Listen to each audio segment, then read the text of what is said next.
സന്തോഷത്തിൻ്റെ ദിവസമാണ്. ഇന്ന് ഡബിൾ എഴുതാണ്. അൽ ജുമുഅത്തു ഹജ്ജുൽ ഫുഖറാഇ വൽ മസാക്കീൻ. വെള്ളിയാഴ്ച നമുക്ക് പെരുന്നാളാണ്. ഇന്ന് ചെറിയ പെരുന്നാൾ കൂടിയാണ്. ചെറിയ പെരുന്നാൾ എന്ന് പറഞ്ഞാൽ ഒരു മാസക്കാലത്തെ വ്രതാനുഷ്ഠാനത്തിൻ്റെ, വിശുദ്ധ വേദപാരായണത്തിൻ്റെ, ധ്യാനാത്മക രാത്രികളുടെ ഒരു പരിസമാപ്തി കുറിച്ചുകൊണ്ട് പാപമുക്തരായി എന്ന ഒരു സന്തോഷത്തോടുകൂടി ആ സന്തോഷം പങ്കുവെക്കുന്ന ദിവസമാണ്. അതിലൊന്നാമത്തേത് പ്രാർത്ഥനയാണ്. അതാണ് നമ്മളിപ്പോൾ നിർവഹിച്ചത്. ഇനി കുടുംബങ്ങളും സ്നേഹജനങ്ങളുമായുള്ള കൂടുതൽ ബന്ധങ്ങൾ ചേർക്കുകയാണ്. ലോകത്തുള്ള മുഴുവൻ നല്ല മനുഷ്യരെയും ഓർക്കുകയാണ്. നോമ്പ് സമ്പൂർണമായി എഴുത്തിക്കാഫും ഖുർആൻ പാരായണവും അതുമായി അതിൽ മാത്രം ലയിച്ചു ജീവിച്ച ഒരു വിഭാഗം ആളുകളുണ്ട്.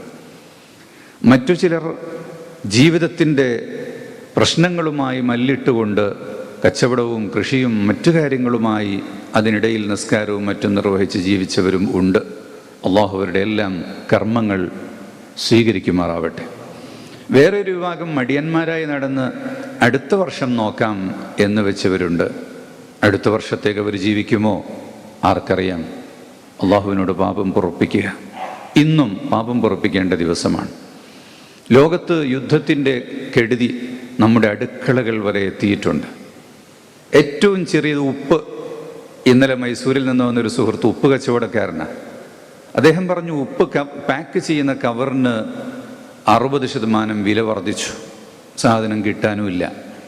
ഉപ്പ് വീട്ടിലെത്തുന്നില്ലെങ്കിൽ, അടുപ്പ് കത്തുന്നില്ലെങ്കിൽ എന്താണ് മനുഷ്യരുടെ സ്ഥിതി? അപ്പോൾ ലോകം അള്ളാഹുവിൻ്റെ നിയന്ത്രണത്തിലാണ്. അതെവിടെയെങ്കിലും എന്തെങ്കിലും സംഭവിച്ചാൽ ഞങ്ങൾക്കെന്ത് എന്ന ചോദ്യം ഇല്ല. ലോകത്ത് എല്ലാവരെയും ബാധിക്കും. എന്നെ ബാധിക്കുന്നുണ്ടോ എന്ന് നോക്കിയിട്ടല്ല. ഒരു മനുഷ്യനെങ്കിലും ബാധിക്കുന്ന പ്രശ്നം ലോകത്തുണ്ടെങ്കിൽ അതിന് എതിരെ നിലകൊള്ളുക. അത് അവസാനിച്ചു കിട്ടാൻ നമുക്ക് ചെയ്യാവുന്നത് അള്ളാഹുവിലേക്ക് കൈ ഉയർത്തി പ്രാർത്ഥിക്കുക എന്നതാണ്. അതിൽ നാം വ്യാപൃതരാവുക. തിന്മയുടെ കൂട്ടാളികളോട് നാം രാജിയാവുക. അനധികൃതമായി രാജ്യങ്ങൾ കടന്ന് ആക്രമിക്കുക, മറ്റു രാജ്യങ്ങളെ ദ്രോഹിക്കുക എന്ന് പറയുന്നത് ഒരിക്കലും അംഗീകരിക്കാൻ പാടില്ലാത്തതാണ്.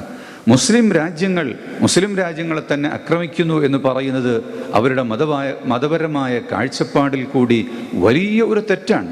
ഒരിക്കലും ഇറാനിൻ്റെ നിലപാടിനോട് മുസ്ലിം ലോകത്തിന് കൂട്ടുനിൽക്കാൻ സാധിക്കുകയില്ല. ലോകത്തിന് മുഴുവനും അന്നം നൽകുന്ന രാജ്യങ്ങളാണ് ഗൾഫ് രാജ്യങ്ങൾ.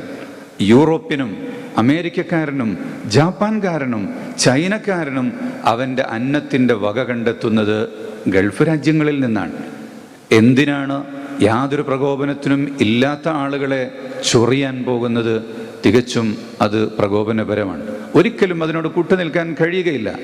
അതേപ്രകാരം തന്നെ സാമ്രാജ്യത്വ ശക്തികൾ കാരണങ്ങൾ വെറുതെ പറഞ്ഞുണ്ടാക്കിയിട്ട് കടന്നുകയറി ഓരോ രാജ്യത്തെയും നശിപ്പിക്കുകയും അതിനുശേഷം മിസ്റ്റേക്കായിപ്പോയി, ഇറ്റ് വാസ് എ മിസ്റ്റേക്ക്, അതൊരു തെറ്റാണ് സംഭവിച്ചത് എന്ന് പറയുകയും ചെയ്യുന്ന നാടകമാണ് ലോകത്ത് നാം കണ്ടുകൊണ്ടിരിക്കുന്നത്.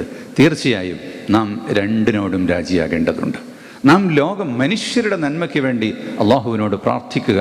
സമാധാനം തരണേ അല്ലാഹ്, സമാധാനം തരണേ അല്ലാഹ്, ഈ വിപത്തുകളിൽ നിന്ന് ലോകത്തെ രക്ഷിക്കണേ അല്ലാഹ്.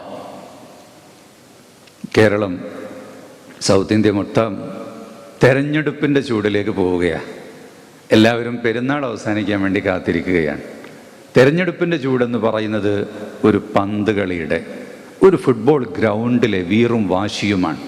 വാശിയോടുകൂടി തന്നെ മത്സരിക്കണം. അവിടെ സ്വന്തക്കാരനാണെന്ന് നോക്കി പന്ത് മുന്നോട്ട് നയിക്കാതിരുന്നാൽ ഗോളടിക്കാൻ കഴിയുകയില്ല. പക്ഷെ അതൊരിക്കലും എതിരാളിയുടെ കാലിന് അപകടം പറ്റാതെയും മൂക്കിന് തട്ടിപ്പോകാതെയും അവരുടെ മർമ്മത്തിടിക്കാതെയും പോകാൻ വേണ്ടി നാം ശ്രദ്ധിക്കേണ്ടതുണ്ട്. അങ്ങനെ ഗോളടിച്ചാൽ ഒരാൾ വിജയിക്കും, മറ്റൊരാൾ വിജയിപ്പിക്കും.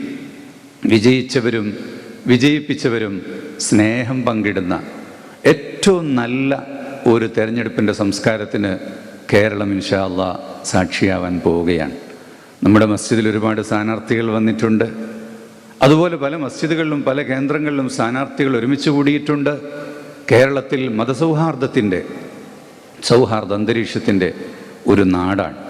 മതസൗഹാർദ്ദം നമ്മുടെ നാട്ടിൽ നിലനിൽക്കണം. ഒന്നാമതായി നാം അതിനാണ് പ്രാധാന്യം കൊടുക്കുന്നത്. വർഗീയത ഒരിക്കലും നമ്മുടെ നാടിനെ ഗ്രസിക്കാൻ പാടില്ല. മറ്റേതെങ്കിലും തരത്തിലുള്ള വിദ്വേഷങ്ങളും പകയും ഉണ്ടാവാൻ പാടില്ല. രാജ്യദ്രോഹപരമായ പ്രവർത്തനങ്ങളും ഉണ്ടാകാൻ പാടില്ല. തീവ്രവാദപരമായ ആശയങ്ങൾക്ക് നാം ഒരിക്കലും ഒരു കൂട്ടുനിൽക്കാൻ പാടില്ല. ഈ നാടിനെ നന്മയിലേക്ക് നയിക്കുന്ന നല്ല ആളുകൾ വിജയിച്ചു വരണേ എന്ന് നമുക്ക് പ്രാർത്ഥിക്കാം. അല്ലാഹു സുബ്ഹാനഹു വ തആല നമ്മുടെ രാജ്യത്തും ലോകത്തും മുഴുവനും സമാധാനം നിലനിർത്തട്ടെ, ശാന്തി നൽകട്ടെ. എല്ലാവർക്കും ചെറിയ പെരുന്നാളിൻ്റെ ആശംസകൾ നേർന്ന് വാക്കുകൾ അവസാനിപ്പിക്കുന്നു. അസ്സലാമു അലൈക്കും.